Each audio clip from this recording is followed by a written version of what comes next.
Roussillon, 60 ans depuis peu. Première licence Eurodia à 10 ans, donc on va dire en 1971. Pas Eurodia handball d'ailleurs, Eurodia gym, mais ça n'a pas duré longtemps. Actuellement, prof de PS de formation et actuellement cadre technique de la Fédération française de handball, responsable du projet de performance fédérale Nouvelle-Aquitaine et puis entraîneur adjoint de l'équipe de France U18, U19 garçons. Donc le handball fait partie de votre vie. Ouais, c'est peu que de le dire. Ouais. Et vous avez rejoint donc le handball étant jeune au Rodia, et vous êtes resté combien de temps Alors j'ai donc pris ma première licence après avoir déserté la gym qui n'était vraiment pas mon sport favori, je le répète, pour le handball dès l'âge de 12 ans.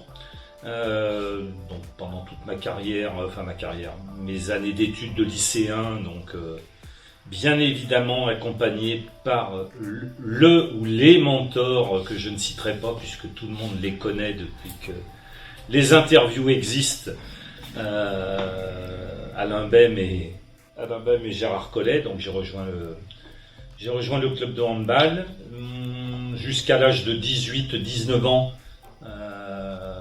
Pour l'obtention de mon bac. Ensuite, mes études m'ont amené à Lyon, mes études de professeur de PS. Et là, je suis parti à l'armée. Le club m'a rendu service pour me retrouver nommé à faire mon service militaire à Vienne. Donc jusqu'à cette période-là, je suis encore resté au Rodia. Et puis après, il y a une période pendant mes études où je suis parti à Lyon pour jouer à un niveau qui était le même que la Pro D2 actuellement. Et je suis revenu en cours, en fin d'études ici pour jouer une année ou deux en pré-national de mémoire, pour rejouer la remontée. Et puis après, ayant eu mon CAPES, je suis parti à Lille. J'ai continué avec l'aide du club à faire des allers-retours pendant 1 an ou 2 pour jouer les week-ends en National 3 ici. Mais bien évidemment, c'était pas forcément tenable sur la durée. Donc ensuite, j'ai suivi mon cursus à Lille qui m'a amené progressivement vers un autre club, l'entraînement des jeunes, mais que je pratiquais déjà ici. Et puis après, de fil en aiguille, la vie a fait que je me suis retrouvé cadre technique. Entraîneur pro, de nouveaux cadres techniques. J'ai beaucoup voyagé, on va dire. Mais je suis resté fidèle, la preuve, je suis là. Ça fait un beau parcours quand même. Un parcours varié. Et donc, vous avez quand même très tourné donc votre profession autour du sport et du handball. Et le Rodia vous a formé quand même au début. Donc qu'est-ce que représente le Rodia pour vous aujourd'hui ? Toutes les histoires d'hommes sont avant tout des histoires humaines. Des histoires de rencontres. Donc, je l'ai dit en préambule, je le répète, en fait, tout est parti de celui qui a fait quand même... alors moi, c'était plus Alain que Gérard, parce que Gérard était plus équipe première. Moi, il m'a plus suivi dans le parcours équipe de jeunes. Donc moi, je lui dois pas tout, mais je lui dois beaucoup. Parce qu'on se doit avant tout à soi-même. Parce que quand on réussit dans quelque chose, il faut que quelqu'un puisse savoir donner l'envie d'eux, mais il faut aussi avoir mis ce qu'il fallait dans la panière pour réussir à vivre ce qu'on a envie de vivre. Mais de manière indiscutable, celui qui m'a mis le pied à l'étrier, c'est Alain. Puisque moi, quand j'avais 12 ans, je voulais être chirurgien, médecin, c'était la mode en ce temps-là, n'est-ce pas ? Avocat. Et puis finalement, j'ai choisi d'être prof de PS, mais ça m'arrangeait peut-être bien aussi, parce que ça pouvait me permettre de réussir un parcours universitaire correct, sans passer 50 heures par semaine derrière des cours pour réussir et devenir peut-être celui que je pensais vouloir être, mais qui n'était peut-être pas celui que j'avais envie d'être. Finalement, le handball, ça vous a bien correspondu. Voilà. Le sport collectif dans sa dimension globale. Et le handball, bien évidemment. Et vous avez parlé donc d'Alain Bem, de Gérard Colleux aussi notamment, de ces personnes, donc de ces coachs qui vous ont marqué. Est-ce que donc en dehors des personnes qui vous ont marqué, vous avez par exemple un souvenir sous les couleurs du Rhodia Club, que ce soit une compétition, un événement, un match ou autre, qui vous a marqué, votre plus beau souvenir que vous pouvez retenir de cette aventure? Mon plus beau souvenir, il y en a deux en fait. Le premier, c'est que j'étais Benjamin, puisqu'en ce temps-là, c'était pas moins de 11, moins de 13, moins de 15, j'étais Benjamin. Et en fait, nous avions gagné la Coupe de l'Isère. Mais ce qui était quand même quelque chose d'énorme, parce que le découpage territorial étant ce qu'il était en ce temps-là, vous n'êtes pas sans savoir que le Rhodia Club est affilié au comité de l'Isère, et ce qui, en termes de géographie, n'est pas le top en termes de déplacement, puisqu'on passait nos week-ends à faire des allers-retours à Grenoble pour souvent prendre des raclées par les gros clubs grenoblois, Saint-Martin-d'Air, Saint-Égrève, etc. Et puis, la deuxième année Benjamin, on a gagné la Coupe de l'Isère, qui était grande comme ça. Mais c'était une fierté, quoi. C'était une fierté. Et puis le deuxième grand moment, c'est une remontée en pré-national en National 3. Me demandez pas quand. Et puis une des choses qui m'a vraiment marqué aussi, c'est que mon papa a été président du club, à la demande d'Alain. Et la dernière chose qui m'est marquée, c'est que j'étais tout jeune, j'avais une vingtaine d'années, et je me souviens que Alain et Patrick Barneau m'avaient choisi pour devenir le capitaine de l'équipe à 20 ans, avec des Michel Comte, avec des Patrick Barneau, avec des gens beaucoup plus matures et beaucoup plus vieux que moi, avec un parcours sportif qui était bien supérieur au mien à cet âge-là, puisqu'ils avaient fait leurs preuves plutôt 2 fois qu'une.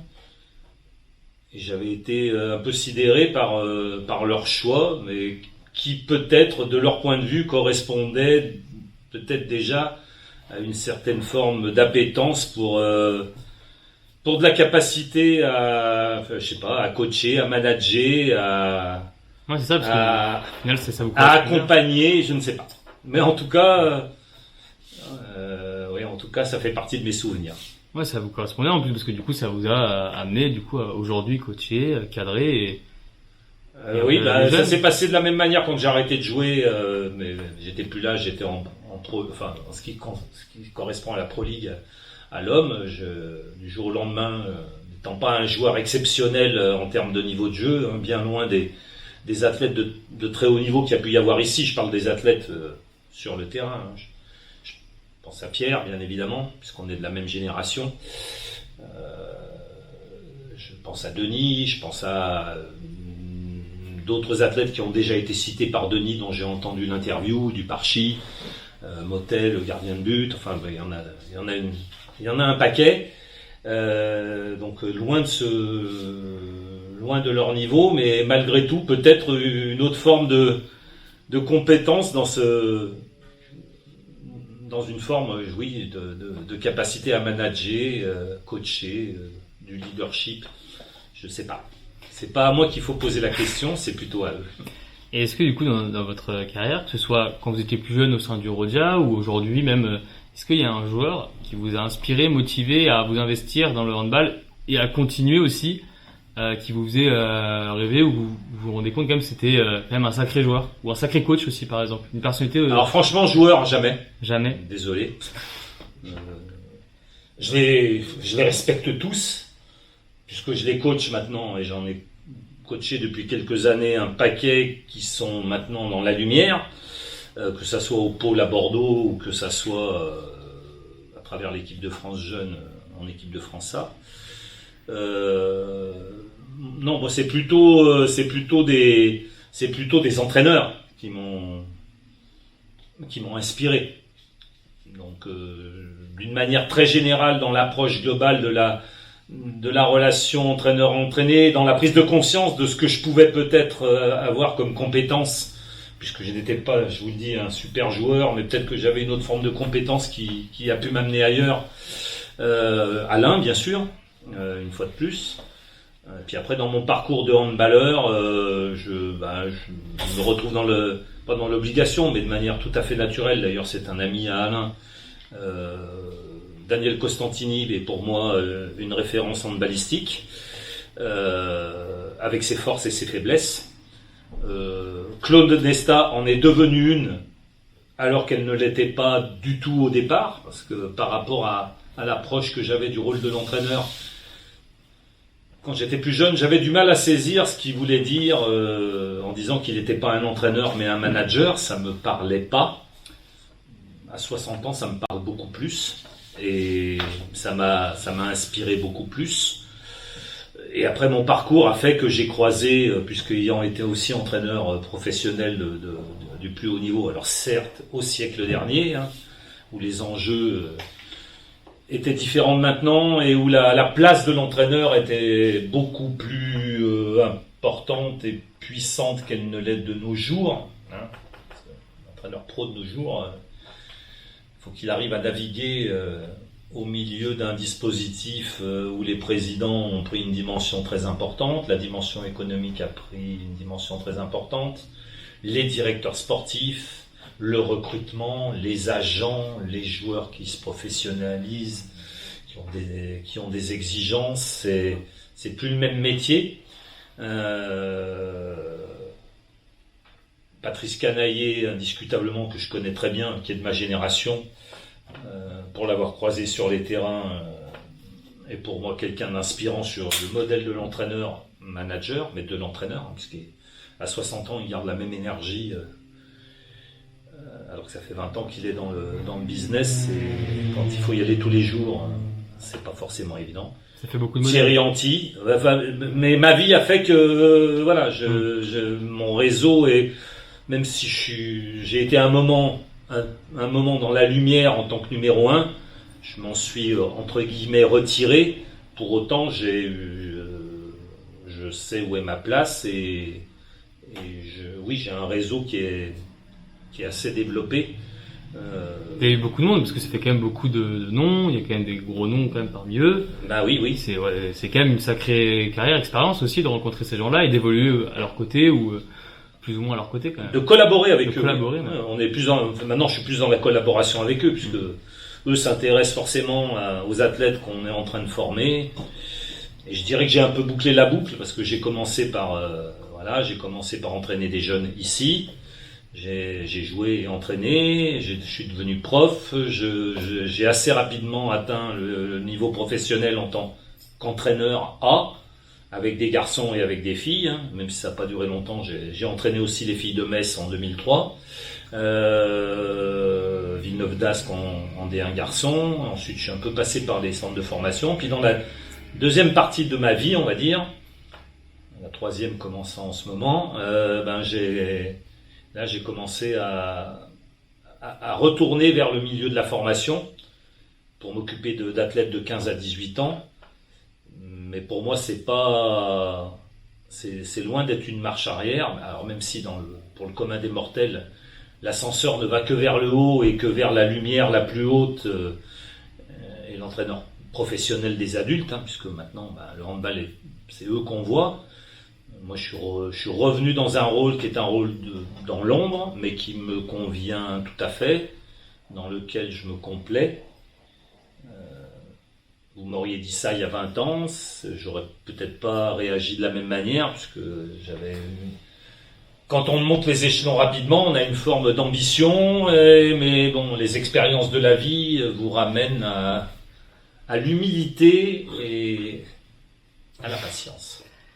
Et avec toute cette fonction de coach, d'encadrant, d'équipe de jeunes en équipe de France, avec les confinements qu'on a eu, l'arrêt de la saison pour une grande partie du sport, comment on fait pour gérer les confinements, l'arrêt du sport, le manque de compétition, avec une équipe à charge?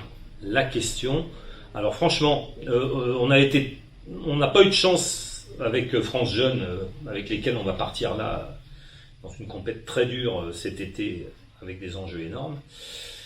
Moi, la première chose que j'ai envie de dire, et j'espère que tous les adhérents amateurs vont m'entendre, ce que je n'ai pas arrêté de répéter aux athlètes de mon pôle et aux athlètes des sélections nationales, qui sont considérés et qui ont le statut d'athlètes de haut niveau, c'est que ce sont des privilégiés. C'est que nous, dans cette période, nous avons été des privilégiés. On a pu s'entraîner. Alors oui, avec des contraintes, mais quand on fait du haut niveau, si on commence à baisser la tête à la première contrainte, on ne va pas aller très loin. Donc, ils avaient la chance de pouvoir s'entraîner de manière quotidienne, récurrente, au-delà des contraintes sanitaires, bien évidemment en les respectant. Donc, moi, j'ai pas arrêté de leur dire que le premier qui se plaignait, pour moi, franchement, je ne veux pas dire que c'était carrément déplacé, mais pratiquement déplacé. Alors oui, il manque la compète. Mais moi, je n'ai cessé de leur répéter, à vous, il ne manque que la compète, à tous les autres, il manque tout, tous les jours. Toujours ce rôle d'éducateur. Donc, croquer. Pascal Bourget. Ah bah oui, c'est le responsable de la DTN, de la filière masculine. On coupera. Voilà. Franchement, se plaindre, pour moi, c'était carrément déplacé. Après, bien sûr qu'il y a malgré tout, pour ces athlètes-là, un manque. Mais après, il faut faire preuve d'inventivité, d'adaptation. Donc, on a évidemment changé la manière de s'entraîner. Parce que quand on entraîne un pôle en période normale avec des compétitions tous les week-ends, on ne fait pas les mêmes choses que quand on entraîne un pôle, quand on sait que les athlètes le week-end ne peuvent pas jouer. C'est-à-dire qu'on donne, sans pour autant que ce soit la kermesse, comme on dit ici, on donne une dimension beaucoup plus importante à la part jouée des entraînements, à la part ludique, pour que la frustration de la non-compétition soit atténuée. Si évidemment, ils ont plutôt très très bien tenu le choc. Le seul bémol est arrivé, parce que nous avons fini par être nous aussi pénalisés de la même manière que les autres, lors du tout dernier confinement, où même dans les pôles, on a dû faire du distanciel une semaine sur deux, et on a été soumis à des contraintes, mais les réelles contraintes ne sont arrivées que lors des vacances de Pâques. Donc, oui, c'est pénible. N'oublions pas la chance, qui n'oublie jamais la chance qui a été la leur. Et franchement, je martèle ce discours parce que quand je dis ça, j'ai vraiment une pensée pour tous ceux qui, eux, n'ont pas eu cette chance. Donc ça, c'est pour le pôle. Pour l'équipe nationale, ça a été plus problématique parce qu'en plus, on n'a vraiment pas eu de chance. Donc nos compètes interpôles d'évaluation ont été annulées 2 jours avant le dernier confinement. On devait aller à Nîmes, on n'a pas pu y aller. On devait jouer au Rat d'ailleurs, on devait jouer PACA, on devait jouer l'Occitanie, annulé. Là, ça pose plus des problèmes aux coachs que nous sommes, parce que malheureusement, on avait prévu un pré-stage terminal lors des vacances de Pâques avec Eric Quintin. Donc, Eric Quintin, le responsable, le head coach, comme on dit. Moi, je ne suis que son adjoint. Et on avait prévu un stage d'évaluation à Pâques. Et malgré toutes les précautions, PCR 3 jours avant, PCR, test antigénique en arrivant. Il y a eu des cas contacts qui n'ont pas pu venir. On a appelé des remplaçants qui sont allés jouer avec les pros, qui sont arrivés négatifs, mais qui étaient cas contacts d'un positif. Bim, on a dû annuler notre stage au bout de 3 jours, et qui était un stage qui allait vraiment nous servir comme évaluation terminale pour la préparation qui va commencer dans 15 jours, enfin dans 3 semaines, 1 mois à Saint-Malo. Et là, on a dû annuler. Et là, nous, là par contre, on est confronté à un vrai problème, parce qu'à 17, 18, 19 ans, les choix sont pas évidents. Et De pas avoir sa chance en tant que jeune, c'est compliqué. voilà. Et là, à ce ce niveau-là, on n'a aucun filtre d'évaluation, d'autant qu'on est sur une année, sur une catégorie où, comme au handball, on n'a pas une équipe de France par année d'âge. On a une équipe de France sur 2 années d'âge qui dispute un championnat d'Europe, puis un championnat du monde. Donc le championnat d'Europe l'année dernière a été annulé, reporté au mois de janvier, annulé une nouvelle fois. Devait s'enchaîner un championnat du monde cet été. La Fédé internationale a annulé. Et du coup, la Fédé européenne a réactivé un championnat d'Europe, mais qui du coup se trouve qualificatif. Donc il y a un enjeu majeur pour toutes les équipes de la filière et qui va se dérouler dans du côté. Pardon. C'est de ma faute. Ouais, puis à côté gauche, voilà. Et qui va se dérouler donc je disais un championnat d'Europe qui va se dérouler en Croatie là début août. Et là on vient de sortir la liste et là oui par contre voilà parce que excusez-moi du coup vous couperez hein.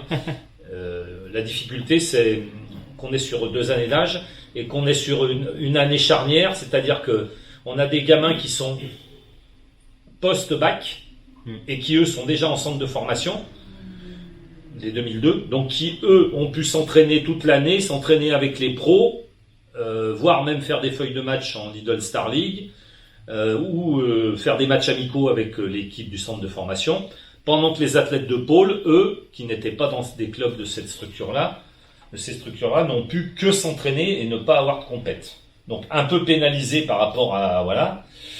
Donc oui, là c'est plus nous qui sommes en difficulté, mais on s'adapte. Je vais revenir un petit peu aussi quand même sur le Rhodia Club au final, parce que vous êtes quand même passé par lui dans votre formation. Le Rhodia Club aujourd'hui est en train de se structurer pour améliorer la coordination entre les clubs, se structurer au sein de tous les clubs. Qu'est-ce que vous voyez vous pour l'avenir du Rhodia quelle vision vous avez du Rhodia Club aujourd'hui et pour son avenir? Alors déjà un des points forts qui doit le rester, c'est une structure omnisport. Si j'ai bien appris ma leçon ou si j'ai bonne mémoire, ce qui est quand même ce qui n'est pas rien, notamment par rapport à la question que je vous ai posée tout à l'heure. Vous m'avez dit 1500 adhérents, si j'ai bien compris. 3500. 3500, pardon. Donc 3500, c'est vraiment quelque chose d'important. Après, bien évidemment, se pose la question de la structuration et des ressources. Il est bien évident que le contexte économique des Bleus et Blancs de la Rhodia-CETA, club pratiquement sur le modèle un peu ancien, le club de l'usine, quoi, on va dire, doit forcément maintenant dépasser ce cadre pour aller chercher des ressources.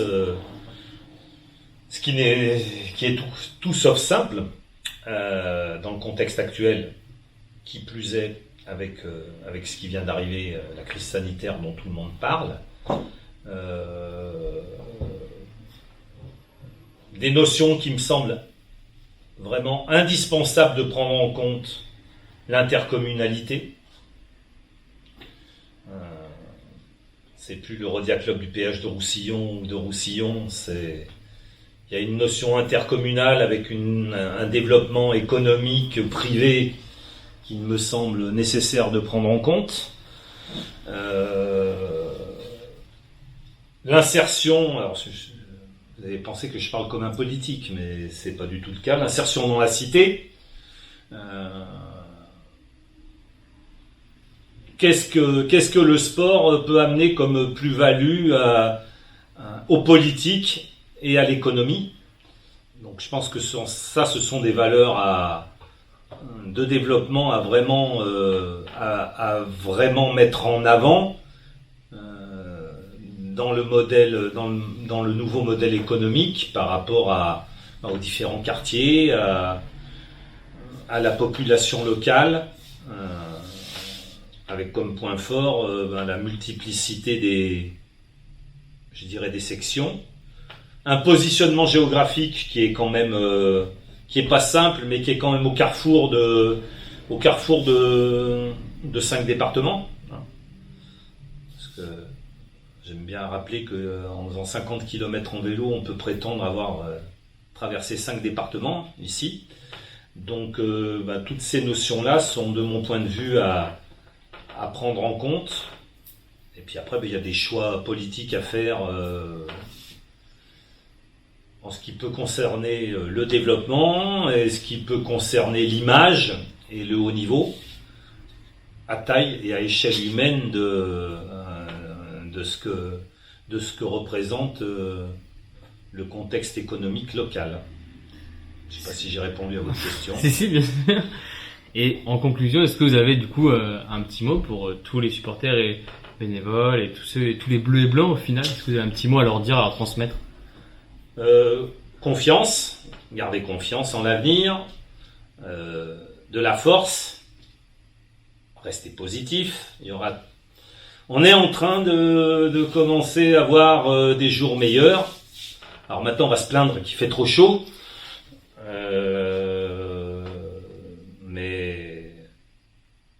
Mais ça pourra pas être pire que ce qu'on a vécu. Donc,